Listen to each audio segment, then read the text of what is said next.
等一下，等一下。对不起啊，对不起，我刚刚摁关门键的时候没看到你。没关系，没关系。好，谢谢。对不起啊，谢谢。你几层？我19层。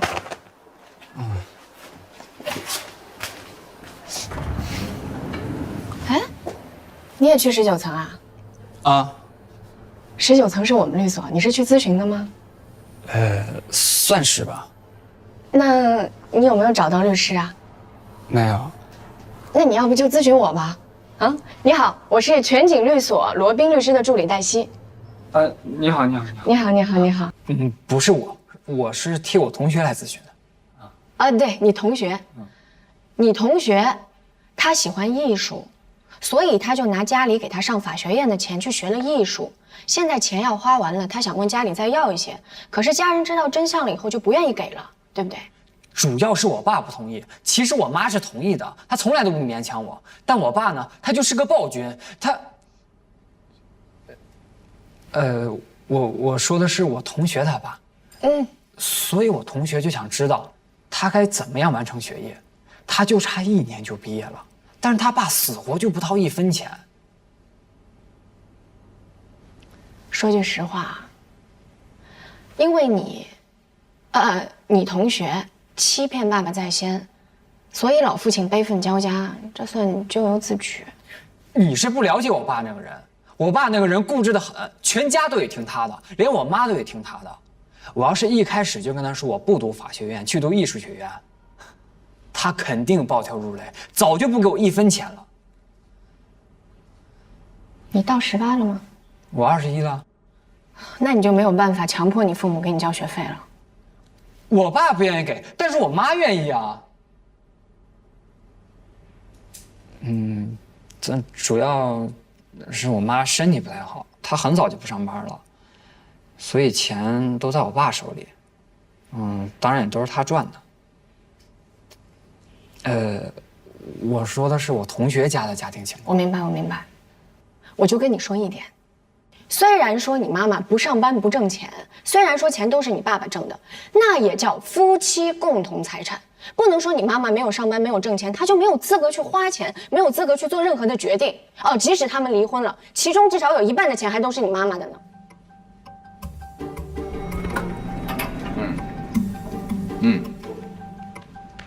好，再见。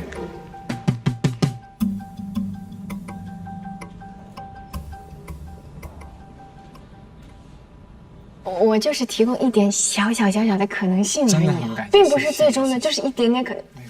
哎，主任，哎，爸，走吧，到我办公室。谢谢谢谢。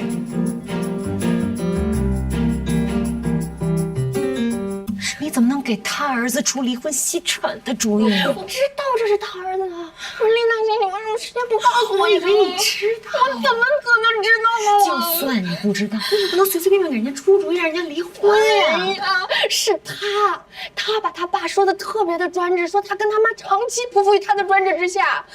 这你也信？这个封家豪一点都不省油，他完全不懂得心疼他父母。他妈妈都病了好几年了，一直瞒着他，不敢告诉他，就怕影响他学业。可他呢，过年带着他女朋友去周游世界，还骗他们家人说他在实习。我已经成年了，我有权利按照自己的意愿度过一生，哪怕是穷困潦倒。你说的对，你已经超过18岁了，你已经是成年人了，你要对自己的人生负责任。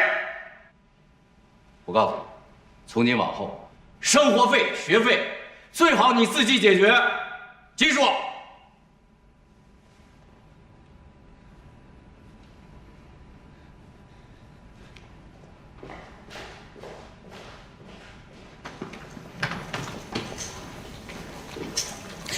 你回来，这边。是，你宝贝儿子刚走。今儿早上我出去办了点事儿，我不是因为他不听我的才对他搞经济制裁，这孩子太不懂事儿了。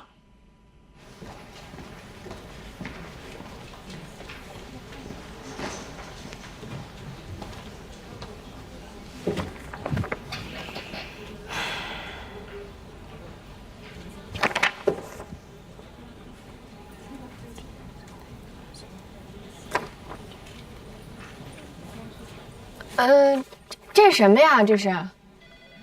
你又不是文盲。你们都填了吗？我们的简单，什么都没有，都交了。地下恋、前男友、暗恋对象都要填哦。这算侵犯隐私了吧？这？哎，咱们老大最近怎么了？这段时间心神不宁的，老不在所里待着。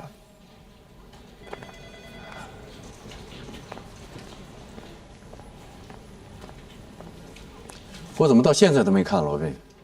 他晚一点会来。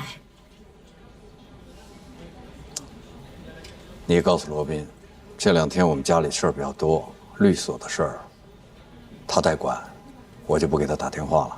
好，有事我让他给您打电话。如果我不接电话，让他自己做主。诸位，你们的表都填好了吗？不是晚上下班前填好就行了。你需要那么久吗？你有那么复杂的情史吗？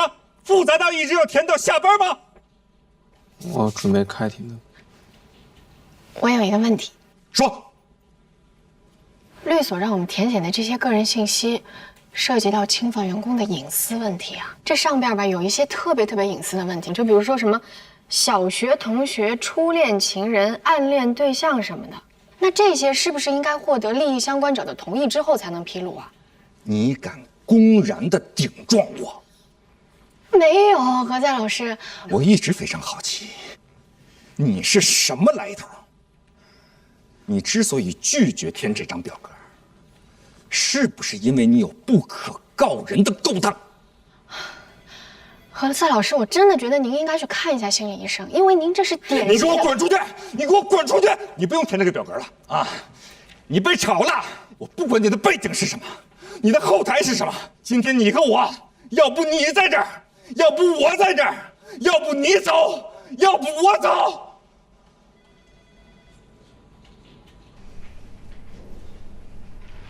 兰兰把他给拒了。那他就把我们当出气筒了。你说的没错，他就是需要去看心理医生。你就当他在发病，是病人，啊。你先躲躲，等罗宾回来，让罗宾去解决。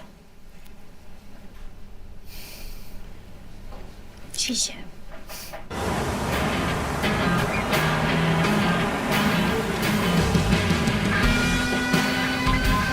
您是说黛西给嘉豪出主意，让你跟陶月离婚？不可能，绝对不可能。您先别急嘛，这样我马上到律所，我问问黛西。你不能总护着黛西吧？您当年也是这么护着我的。哈，你承认你护着黛西了？我这是爱护的护，不是袒护的护。如果说黛西真的这么做了，我马上让她收拾东西走了。可如果万一是嘉豪理解有误呢？所以您别急，我先问问，好吗？让黛西到办公室来。他已经被何塞炒了。什么？就因为他得罪了封印？他得罪封印了？谁跟你说的？封印跟你说的？怎么说的？封印想把他炒了？没有。那何塞是为什么呢？他失控了，黛西就撞他枪口上了。其实黛西就是堵了枪眼，你都没看见今天何塞跟疯了一样。幸亏咱们国家有枪支管控，不然的话，如果谁给他一把冲锋枪，现在办公室已经横尸遍野了。这是谁搞的？从小学同学写起，怎么不从幼儿园写起？何塞搞的，神经病！所以我跟你说他疯了呀。我看暂时还是不要让他再管助理了。那让谁管？哪怕你先接过来呢。丽娜，你在开玩笑？你看我像在开玩笑吗？你今天根本没有在场。我不用在场。他每隔一段时间都会发作一次，几乎每个月一回。这次是百年不遇。你跟他认识100年了吗？为什么我最近不管说什么，你都要呛着我呢？我不是要呛着你，我是要告诉你，他什么都没有，没有朋友，没有女朋友，没有家，没有孩子，他只有工作。如果你再不让他管助理，他一点存在感都没了。那你就是打算袖手旁观了？要不要我现在跟黛西说，让他明天来办正式离职手续？我只是说不能不让他管助理，并不代表我袖手旁观。通知黛西明天照常上班。何塞没有资格开除他。我已经这么跟他说了。谢谢。但是何塞也说了，这次他绝不妥协，他和黛西必须走一个。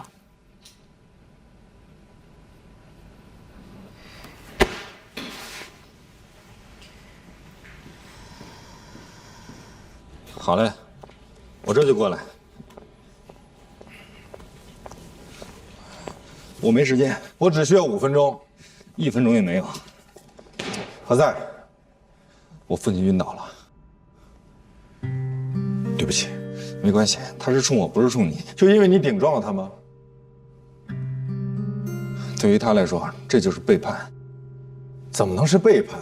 充其量是意见不同嘛。你不会理解的。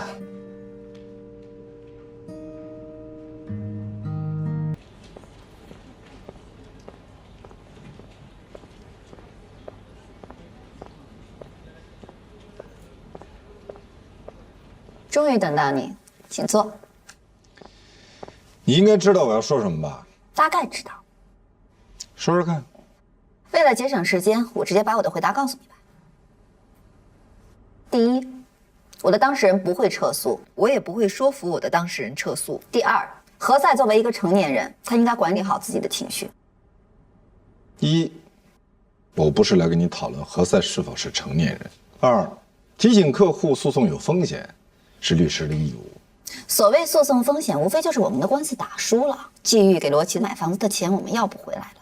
但是我是这么跟我当事人说的，你听听对不对啊？如果我们不去打官司，这笔钱肯定是要不回来了。我们倒不如打官司去试一试，也许会碰到一个痛恨前妻、同情现任的法官呢。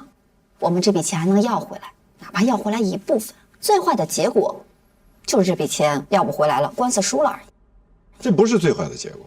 最坏的结果就是我们又输了一个案子。季玉也丧失了对小安探视的权利，小安就此仇恨自己的亲父，并把账记到了后妈蓉蓉的头上。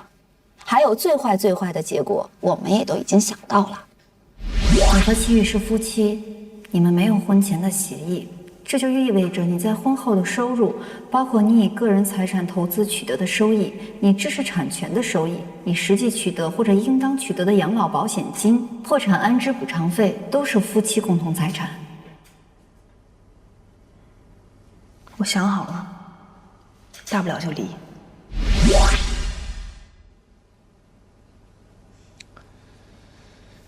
客户在义愤填膺之下，难免说出过分的话。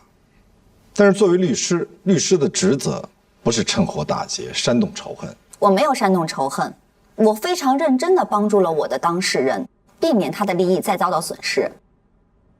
利益，说得好。但利益并不就是指财产，还有很多其他有价值的东西，比如说情感价值。有些情感毫无价值，不但没有价值，还有害，就像长在身上的毒瘤，越早切除越好。你说小安是毒瘤，我说你姐姐罗琦。罗琦是季玉的前妻，前妻就是婚姻的毒瘤。你别忘了，他们俩有一个共同的孩子。只有趁早的切除了毒瘤，才能想到长治久安。切除毒瘤并不意味着把毒瘤细胞全部连根拔起，甚至还会过早的死亡。那就把死亡的婚姻彻底的解除掉，重归单身。人家只是来找你了解一个财产问题，你就给人家出主意，让人家把婚给离了。你们的老师就是这么教你的吗？我在世界排名前10的法学院读的法律，我们老师给我上的第一堂课就是婚姻并不是自古就有的，它是作为一项制度被发明出来的。人类之初，大家都过着群居群宿的生活，那是石器时代的事情了，你绕远了。说重点好吗？重点就是婚姻是作为一种程序，用程序团队编程出来的，它出现了很多的 bug。在后期的运行当中，不停的需要打补丁，这个打补丁的过程就是婚姻法的立法过程。不同的程序团队打不同的补丁，但并不是每个国家都有离婚补丁这一项，只有现代文明进步的国家才会有离婚自由这个补丁。所以你的结论是，作为律师，建议别人离婚也不算缺德是吗？我认为建议我的客户跟渣男离婚算是功德无量。你不能随随便便判定对方是个渣男，尤其在你不了解对方的情况下。我没有随随便便，我是深思熟虑的。我不用去了解吉玉，他就是个渣男。你不觉得他渣吗？他拿自己老婆的钱给他前妻，哎。来来，我建议你再去重读一下婚姻法，重点理解一下法律上是怎么界定夫妻共同财产，以及法律上为什么这么界定。同时，我顺便说一句，你不适合做家事律师。你对婚姻的偏见以及幼稚的理解，有碍于你给客户提供有效的解决方案。你这是激将法，我懂。我宁愿你说我幼稚，我宁愿你说我对婚姻有偏见，我也不会说服我的当事人撤诉的，除非你替罗琦把钱还上。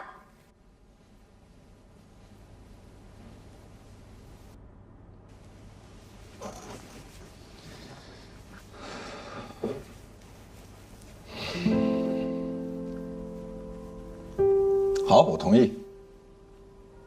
我同意。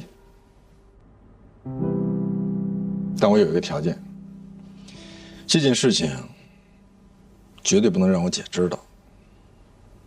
你跟你的客户还需要再签一个保密协议，立即撤诉，并且永远不能以同一理由起诉罗琦。同时，你要说服罗琦赶紧撤诉，并且写谅解书，互不追究，世世代代友好下去。你起草协议。你起草协议，明天10点发到我的邮箱。否则呢？否则我当做我没有听到，也没有看到。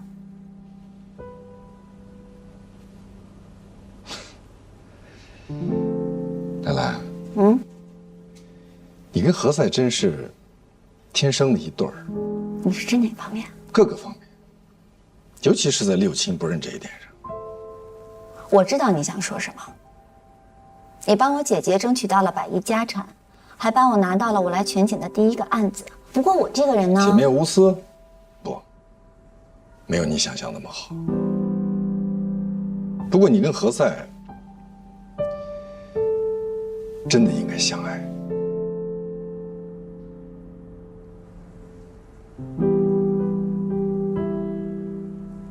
来，干嘛呀？出去。不是你干嘛呀？我不想让齐然误会我。你听我说。我不听你说。你不要你们一吵架就过来找我，我又不是警察，你给我出去。不是我们俩的事儿，我爷爷的事儿。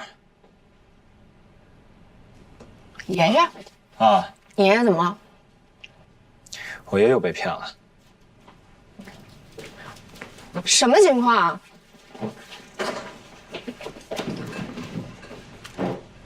啊？这事儿吧，这事儿跟齐然有点关系。确切的说，这事儿应该是跟齐然他们家有点关系。他们家那么有钱，骗你爷爷？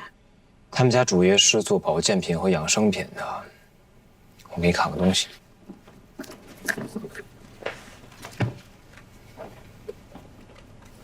这盒保健品号称有延年益寿的功能，卖8888。我爷爷被骗了10几万。爷爷他是怎么被骗的呀？他在养老院的时候认识一个老人，我估计老人是一个托，后来他去体检去，在体检中心认识了一个保健专员，保健专员跟我爷爷说他血脂高、血压高，容易得脑血栓，推荐他买这保健品，买了10几万的，而且还是打对折了。然后爷爷就买了。买了。可是他当场怎么会带那么多钱呢？他当时没带那么多钱，人家服务态度特别好，专门让我爷爷去银行给他转的账。我爷爷的账户绑的是我的手机号啊，我当时一看转了那么多钱走，那我以为他账户被盗了呢。那你报案了吗？